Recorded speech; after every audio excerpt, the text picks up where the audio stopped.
Hi, comic book fans, and welcome to another SuddenlyComics.com video. It is a Monday night. It is the price variance.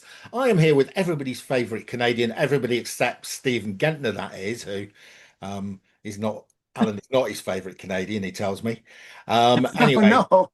he's my favourite Canadian, and we are looking at the Silver Age comic market, trying to fathom out what it's doing. And we're doing that by looking at heritage sales last week. Um, and Alan's put together a collection. There's no theme this week. He's just picked ones No he theme. likes, which is not a bad idea. Yeah. And um, bad news if you're a Spider-Man collector. The bad news continues. Let's see. Bad news if you're a comic book collector. Let's be honest. Comic book collector, yes. Right. We are starting off with Detective Comics, and it's the first Clayface 3 or something like that. Yeah, so this is the first Silver Age Clayface is the probably easiest way to say it. Um, Now this book should be up based Okay. on if you're looking at spec, right? People, whenever there's an announcement or whatever, they usually usually books kind of jump up, right? Well, there was a Yeah. huge announcement about Clayface. They're going to do a Clayface movie. Not only is he, sometimes like they'll have like, oh, the bad guy in a Batman movie is Clayface, and that Yeah. will obviously, but this is a Clayface centered movie, Oh, which is right. a, It's not a Batman movie with Clayface in it. that's what I'm saying. So this is like he's being put the spotlight is being put on him. Is Batman in And it? I'm not sure. I'm not sure at all. But isn't this a bit I like the Craven movie? I Focused on hope not. Craven. I hope not. But no, the writer for it, I forgot the writer. The writer is actually a brilliant writer. Okay. Well, that's Um, I'm just trying to remember like the connections. He's a really cool writer though. So if anyone can do it correctly, it would be him. That kind of but good you don't know writer. his name. I'm just trying to remember, like having one of those like Clayface director. He did a lot of cool movies, and he's just a really brilliant writer. I think he did like some like scary movies. If I'm trying to remember, Yeah. Mike McFlanagan. I was trying to remember his name. I just couldn't remember it. And look at his filmography.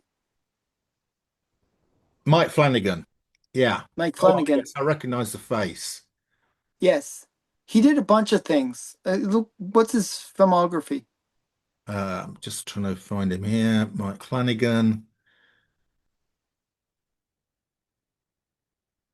Um, Doctor Sleep, Oculus. Yes, Doctor Sleep. Okay, so that's what I was trying to remember. Like Oculus is a great movie too. So Doctor Sleep, brilliant movie. Oculus, brilliant movie. So Ouija. as I said, he did Ouija scary was pretty movies in the good. past. Yeah. And so he Oh, basically he's a horror. pitched to He's basically a horror movie director. Yeah. yes. He did all the Haunted Hill ones, the Yeah. Yeah. um and so the point is he's a brilliant director, great writer, and he made a pitch to James Gunn for a Clayface themed movie. Oh, so it's going to be a So horror movie. it's going to be a horror movie, which would be great for the character if you know the character. Yeah. Um, you know, I think this is a really set up to do well.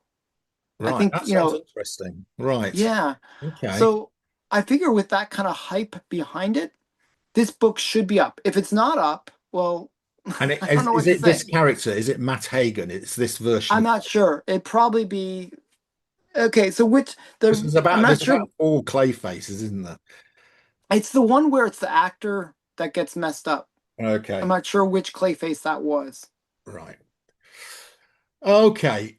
I So think it's nine the hundred Silver and Age sixty one. dollars for a 6.5.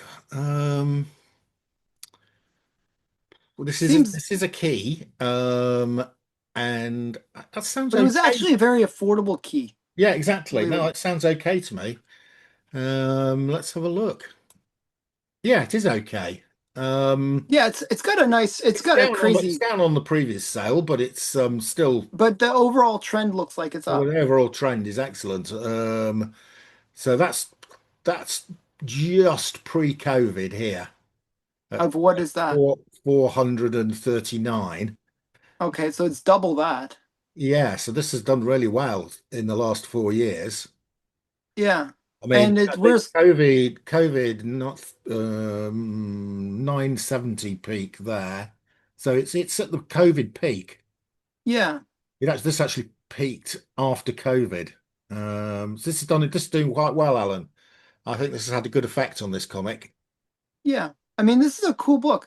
And I think the prospects for it are pretty, like with the fact that there is a movie being created, I think it has a good potential. Yeah, I think this book will have another one of those kind of weird, crazy spikes when you get a trailer or something like that come out for the movie. yeah, yeah. All right, that's really interesting. And what's the Okay, census on it?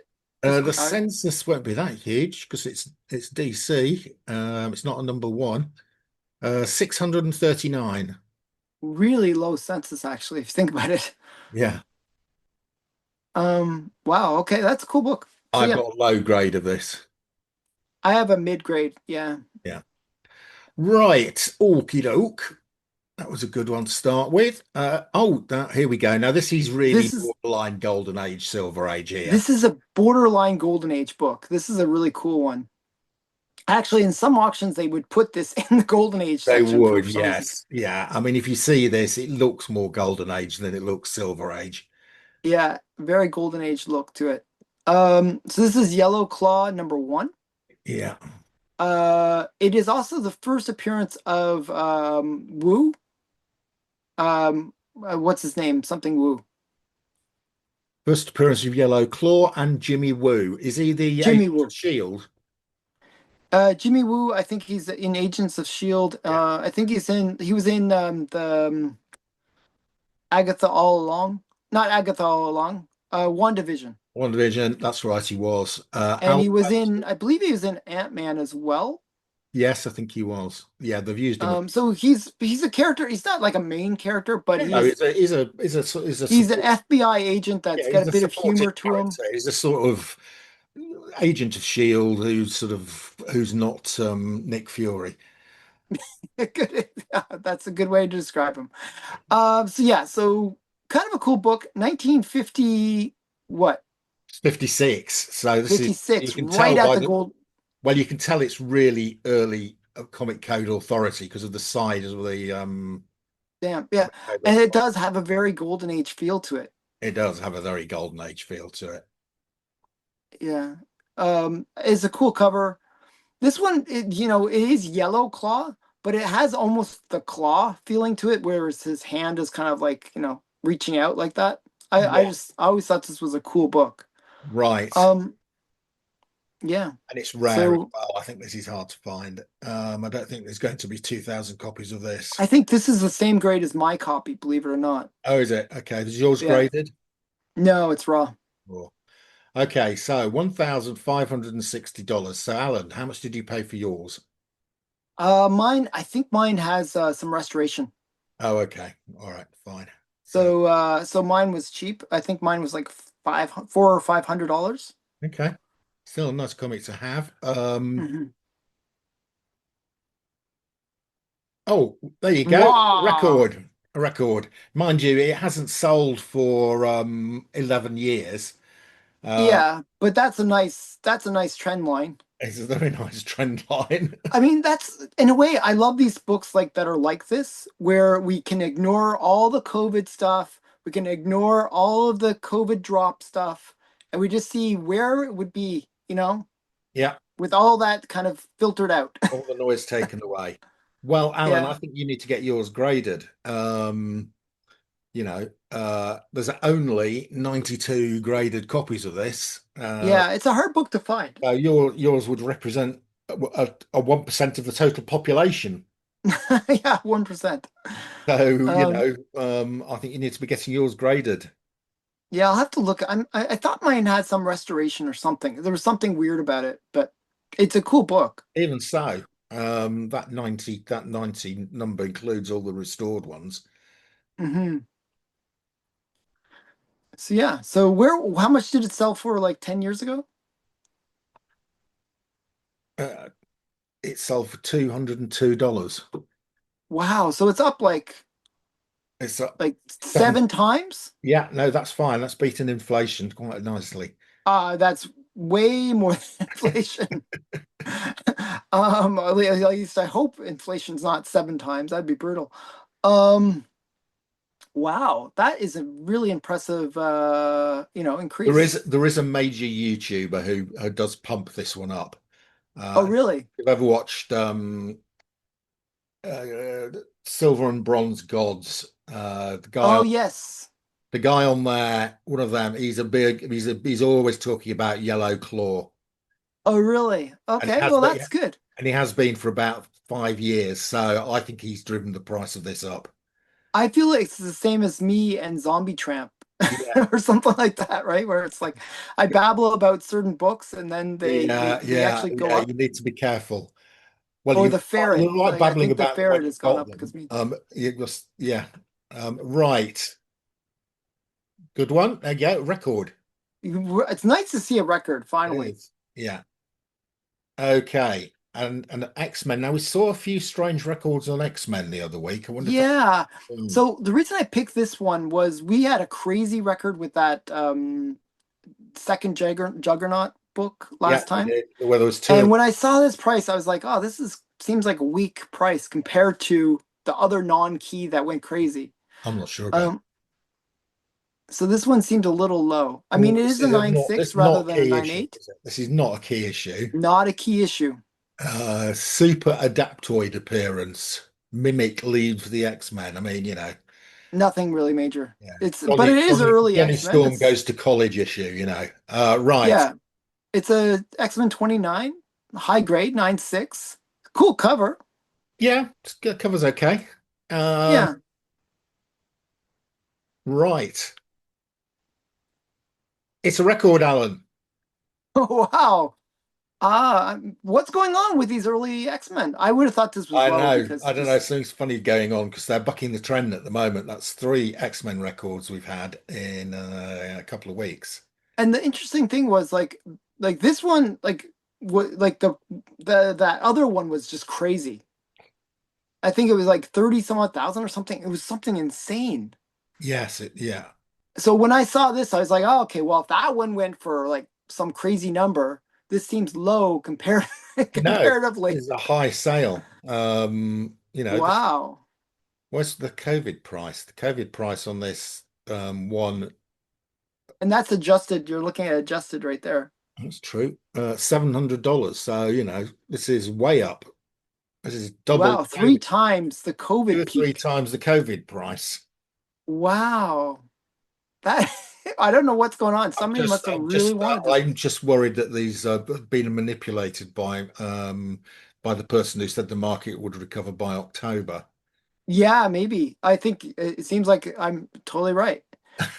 I've been going and shill bidding all of these X-Men books to try to like Yeah, I'm going to have to go and investigate to see if yeah, no, I the didn't. purchaser's name is Pollitt. Right. Yeah, yeah.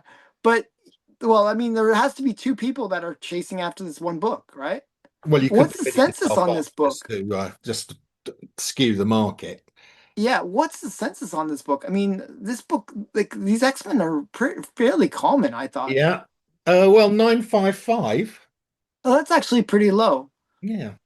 But maybe it's just a book you wouldn't bother getting graded. Well, I go mean, get. if a 9.6 only goes for normally like a few $100s. Yeah, exactly. You wouldn't get it graded, would you? If a 9.6 goes for $500, you're not going to get a 7.0 graded, are you? Yeah. So I don't know. That's I'm shocked by it's like 3 times the COVID peak. Okay. It's Well, that's crazy. odd. Something odd. That Right. was an odd one. And our final comic is an underground comic. Well done, Alan. We love it. Yeah. The top comic of the week is an underground comic. And I, it's a high grade I do underground collect comic. underground comics, and I haven't got this one, which is really annoying. Yeah, this one's kind of cool actually. It's Ozone #1. Yeah, Ozone, yeah. And it's like you got Betty Boop yeah. and you got a whole bunch of characters. Hum Now, Ignatz, is Mr. that actually what does it say? It doesn't does it say Betty on it underneath Yes, Betty it's Boop? Betty. Yeah, Betty. Yeah. Mr. Tricks, Ignatz. Almost makes me wonder if I'm wrong about Betty Boop's first appearance. This isn't Betty Boop's first appearance. Because Right. like no, the Betty Boop first appearance that I know of is in the 80s. Well, What does it say? What does the label say? says back cover ad for The Who, Jethro Tull, Chuck Berry, Velvet Underground, and the Stooges. He's talking about the back cover and Canned Heat by Carl Lundgren. And Robert this is Crumb, from 1969. yeah, Vaughan Bode, J.A. Copley, and Gilbert Shelton. And Robert Crumb as well. Yeah, and I Crumb. mean, You big gotta have, names. But the interesting thing about this is I doubt that the Betty Boop in it is authorized. You know what I mean? Like, it's not like an official appearance of Betty Boop. But I think this might be like Betty Boop is one of those characters where she strangely didn't make her first appearance until 1986 in comics. I can't believe that. Yeah. Sure, I can't believe it. Her first comic, like where it's actual comic book, it's a 3D book where she makes an appearance. But if it could be this book, which is earlier, obviously. If it's not authorized, it wouldn't count. No, it won't be authorized. It's an underground comic. Yeah, it's underground comic. But makes me wonder. Hmm. Because the interesting thing about Hy Fleischman, who did Betty Boop, is they were always in legal battles over the usage of Betty Boop, and that's why she didn't appear until much later. Hmm. Okay, well, the underground comics didn't care about things like that. Yeah, they would do whatever they want. They would love getting sued. So this one, I was, I thought it was a strong price, but I think I'm wrong. I know I'm wrong on this one. Right. Okay. That's sold for 2000 almost. no 1680. 1680. Okay. Almost 1700. Okay. But I think its record was in the 2000 range. I Yeah. think it's right down. So the oh well no the uninflated price it sold for in 2015 was 19. Yeah. So yes, it's over 10 years. It's down. Yeah. I'm not sure why this one is down so much, but It's worse because people don't, who collects underground comics apart from me? well, I think there's other collectors. But I mean, I collect underground comics. I know a bunch of people that collect underground comics. I'm just surprised that this one is down that much. Um, it is a cool book. Based on the inflationary numbers, this should have sold for maybe closer to Well, $3,000. yes, if it held with inflation, it should have sold for about 2.5 to 3,000. Yeah. Yeah. And if you look at the census, it is a rare book. It's not Oh, one yeah. that. This will be rare in a night, especially in a 9.8. There's 48 graded. How Uh, many 9/8s? 9.8s, there are eight. I Sorry. bet you those are file copies. Yeah, eight. Yeah. I think it's like file copies or something like that. You know what I mean? Like where? Yeah. Wow. Did they keep file copies? I I mean, don't know. I'm not sure. I'm publishers like, print mint, so these are underground people. I'm not sure they did things like that. well, usually the way that, is like very it's underground. So it's sort of like, if you're a self-publisher, you have like a bunch of copies. And if you sell them,